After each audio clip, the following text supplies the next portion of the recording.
बारामती लोकसभा मतदारसंघात झालेल्या पराभवानंतर नाराजी व्यक्त करत अजित पवारांनी विधानसभा निवडणूक बारामतीतून लढवणार नसल्याचे संकेत दिले। बारामतीला दुसरा आमदार मिळायला हवा असं अजित पवार आपल्या भाषणात म्हणाले। अजित पवारांच्या या वक्तव्यानंतर कार्यकर्त्यांनी घोषणाबाजी करत अजित पवारच आमदार हवे अशी मागणी केली आहे।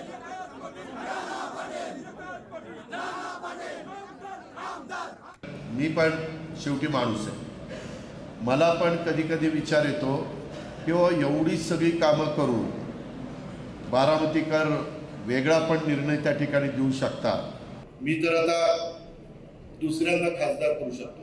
अशी जर गंमत होणार असेल तर झाकली मोठी सव्वा लाखाची चांगली आपण पहिल्या दिवसापासून लाखाने निवडून जाणारी माणसं कुठं आता आपल्याला पण आता 65 वर्ष झालं, आपण पण तसं समाधानी, आपल्याला काही सुका बिका आम्ही मोटारी आमच्या काय करायचं होती, कोणतरी मी सोडून आमदार मिळाला पाहिजे।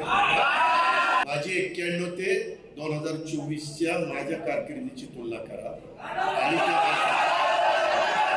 त्याच्यामध्ये तुम्हाला काय ते खोटं नाही सांगत, कार्यकर्त्यांना नीट लक्षात घ्या। काय बघता बघता रस्ता न सांगता रस्ता होतोय, 750 कोटी बारामती शहर सोडून, कशाला म्हणतात 750 कोटी? त्याच्यामध्ये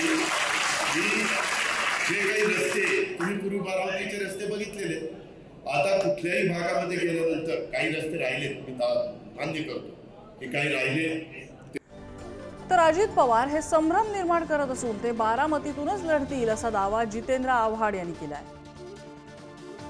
मला नाही वाटत ते लढणार नाही, ते बारामतीच लढणार।